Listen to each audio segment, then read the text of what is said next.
Good early evening on June 4th. It's Friday. And welcome to episode 5 of McDonald's. And in my prior episodes, I talked about my first day doing lobby, my next day doing front counter, and then the next time I was presenting in drive through. And my last time I made a video, it was about taking orders in drive through and collecting the cash. And today I'm going to talk about running for drive-through. And I want to mention one thing before I get started with that. There was two things, but now I can only remember one. When the kitchen people make the food, nothing appears on the screen, except if somebody orders a special sandwich, like without onion, without pickle. Because we have someone called a bin caller, and they call the food, they call, like, I need 6 cheeseburgers, I need 4 hamburgers, 2 Big Macs, and we have a bin, and we just let the food sit in there so that we can just grab it and serve it, which doesn't mean it's going to be fresh. But I would say starting in like 2005, we started a thing called Made for You, and then we didn't have a bin caller. All the orders would go in the kitchen, and you make it the sandwich as it's ordered, and then you can be ensured that your sandwich is going to be fresh. So I just thought that was an awesome change they did. And the other thing I was going to tell you guys is I told you I was an order taking drive-through and cashing out the orders. And probably starting in like 2008, like 80% of McDonald's built a double drive-through where they would have 2 lanes, 2 menu boards. And so one person would take the orders and collect the money as usual. And then we had a second person taking the other lane, because it's going to be impossible for one person to do both lanes and collect the money. And the other order taker would be taking an order by the presenting station because there's a register there. And then like after 7 p.m. at night, we don't have many employees there. And the person in first booth would have to take both lanes and the cash.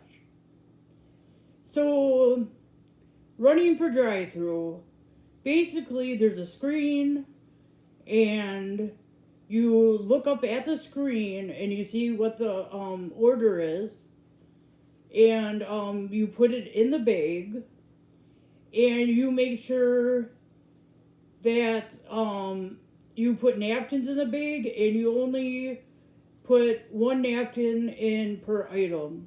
So if they order 4 sandwiches, you only give them 4 napkins. And then you bring it to the presenter, and then they hand it out. And sometimes the runner would be like really, really good at what they do, and they would like have 4 bags lined up for the presenter to hand out. But the presenter has to double check every bag and make sure everything's in there so it's correct. And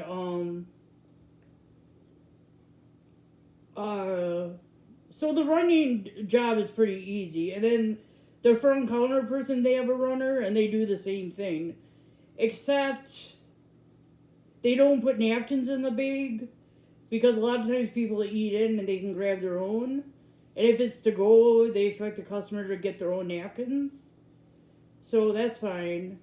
And what else was I going to say? Running was really easy, but they usually put the smartest person in drive-thru to do that, because they don't want the orders messed up. And once they start putting you in drive-thru to work there, like, you are forever stuck in there. They will not put you on front counter again, like, unless it was some stupid reason why. Then they start putting new people on the register to let them learn it. And what else?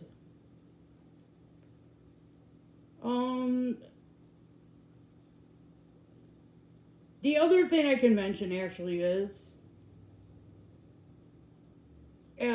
before they started doing the double drive-through, they would have the first booth person who takes the orders and cash out. After like 7 o'clock, we would close the first window and move it down to the second window, and it would be a really busy job.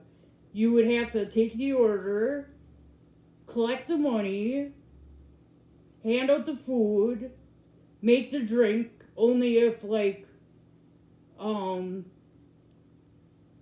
only if we didn't have that automatic drink station. I worked there for like 5 years where we had to make the sodas. So it would take the order, collect the money, hand it out, and make the drink. And sometimes I had to even get my own food as a runner because nobody was available to run for me. We went through a lot of managers when I worked at McDonald's. Like at every store I worked at, the salary managers would get transferred and then we get somebody new. Same as store managers, we would get new ones. There was always changes being made. And I can say honestly, 80% of managers I've worked with over my 22-year career are lazy. They just sit in the office, sit on their phone, eat sandwiches, and they suck. Because every day of my life, I was the hardest worker ever. I did my job. I went the extra mile. I would work my whole shift and then come back at night to like do the things I need to do, because when I try to get off the floor to like try to get my stuff done, I'll be like asking the manager, can I try to work on my stuff? And they're just like, well, in a little bit. And it like never happened for me. I would just come back and do it off the clock. But anyways, thanks for watching episode 5 of McDonald's. And have a good Friday night. And please become a Max subscriber. Bye bye.